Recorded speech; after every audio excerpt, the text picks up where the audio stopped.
गोष्टीच्या कट्ट्यामध्ये आज ऐकणार आहे भक्त प्रल्हाद ही गोष्ट. हिरण्यकश्यपू राजाला प्रल्हाद नावाचा मुलगा होता.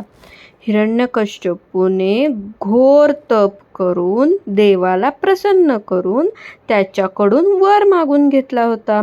त्याला मरण माणसाकडून किंवा प्राण्याकडून येणार नाही, दिवसा किंवा रात्री येणार नाही, घरात किंवा घराबाहेर येणार नाही. या गोष्टींमुळे त्याला वाटले की त्याला कोणीही मारू शकणार नाही. त्यामुळे राजाला अहंकार झाला. देवापेक्षा मीच मोठा असे त्याला वाटायला लागले. कुणीही देवाचे नाव घेतलेले त्याला सहन होईना. राजाचा मुलगा प्रल्हाद मात्र सतत देवाचे नाव घेत असे. नारायण नारायण असा जप करतच तो दैनंदिन कामे करत असे.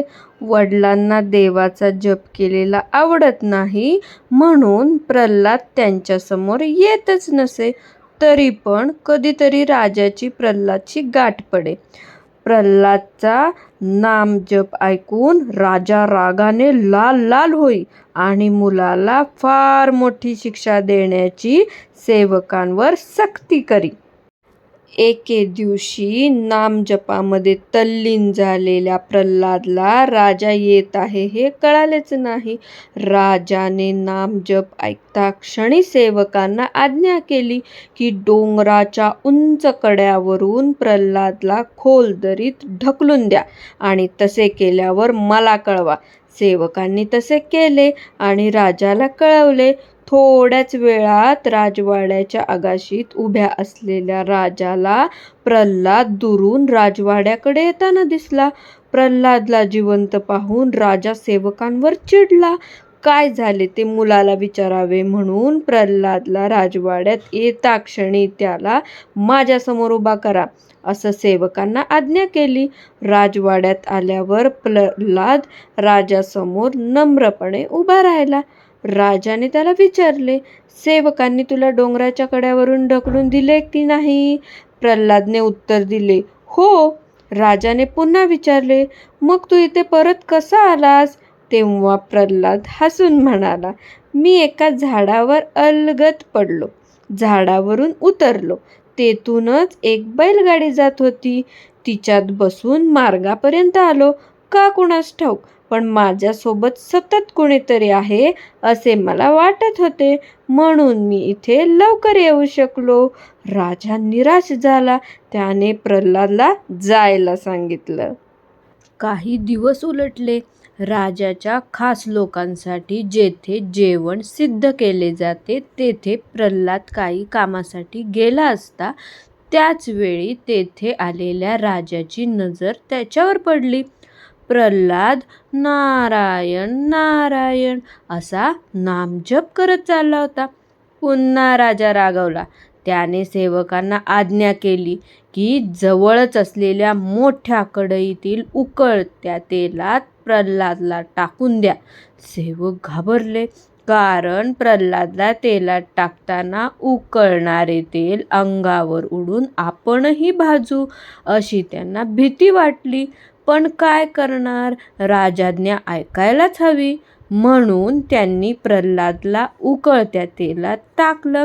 आता याला कोण वाचवतो हे बघायला यावेळी राजा स्वतः उपस्थित राहिला. चारही बाजूंनी उकळते तेल उडाले.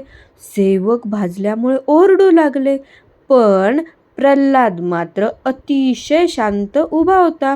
राजा पाहतच राहिला. बघता बघता कढईत कमळ दिसू लागले. त्यावर शांतपणे प्रल्हाद उभा होता. पुन्हा राजा चिडला. रागाने आपल्या परिवारासह निघून गेला. राजाने प्रल्हादवर नजर ठेवली होती. शेवटी एक दिवस राजाने प्रल्हादला विचारले, बोल, कुठे आहे तुझा देव? प्रल्हादने सांगितले, सगळीकडे. राजाने जवळच्याच खांबाला लाथ मारून म्हटले, दाखव तुझा देव या खांबात. तोच प्रचंड गर्जना करीत नरसिंह खांबातून प्रकटला.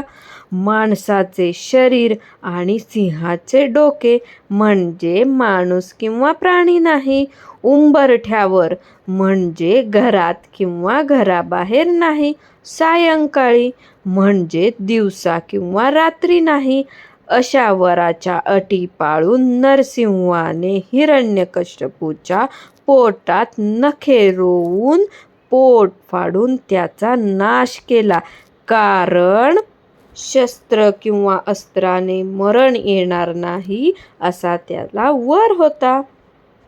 गोष्टीचं तात्पर्य आहे, मुलांनो, प्रल्हादाच्या नामसाधनेमुळे नारायणाने प्रत्येक वेळी प्रल्हादाचे रक्षण केले. आपणही नामस्मरण केल्यास संकटकाळी देव धावून येईल.